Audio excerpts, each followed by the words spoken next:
চোখের যে সার্জারিটা হয়েছে এটা আল্লাহর হুকুমে সফল হয়েছে। আমার তো খুব সিরিয়াস কন্ডিশন হয়ে গেছিলো, আমার র্যাটিনা ডিটাচড হয়ে গেছিলো একদম বাম চোখে, যার ফলে আমি একদম বাম চোখে অন্ধকার দেখছিলাম আর কি, কালো ডার্ক। এটা সার্জারিটাতে এটা রিভাইভ করছে।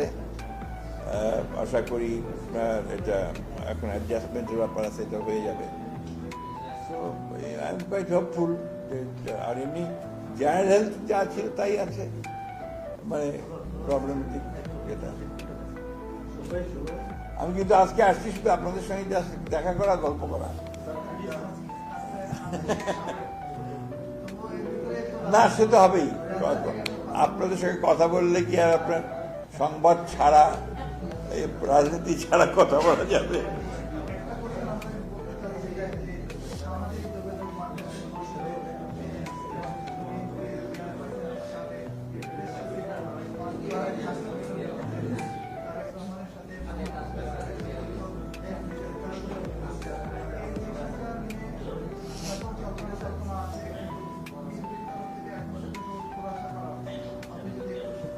না, এটা তো আপনার আমরা বেশ কয়েকদিন আগে থেকে, যখন থেকে আপনার প্রধান উপদেষ্টা লন্ডনে যাবেন সিদ্ধান্ত হয়েছে, তখন থেকেই মোটামুটি আপনার একটু আলোচনা হচ্ছিল যে সেখানে যেহেতু আমাদের দলের ভারপ্রাপ্ত চেয়ারম্যান মহোদয় আছেন, সেখানে একটা সাক্ষাৎকার হতে পারে। এটা একটা সম্ভাবনা তখন থেকেই আপনার শুরু হয়েছিল। এটা আপনার এখন ম্যাচিওর হয়েছে এবং আমাদের এটা নিয়ে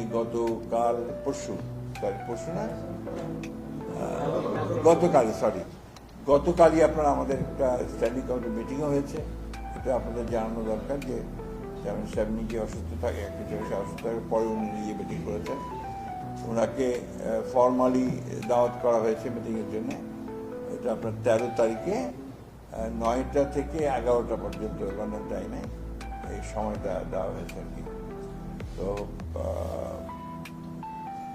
এটা আমাদের স্ট্যান্ডিং কমিটির পক্ষ থেকে স্বাগত জানানো হয়েছে এবং আমরা প্রত্যাশা করছি যে এটা বাংলাদেশের যে রাজনৈতিক যে সংকটগুলো আছে এগুলোকে কাটিয়ে উঠতে একটা পজিটিভ ভূমিকা রাখতে পারে এই সাক্ষাৎকারটা।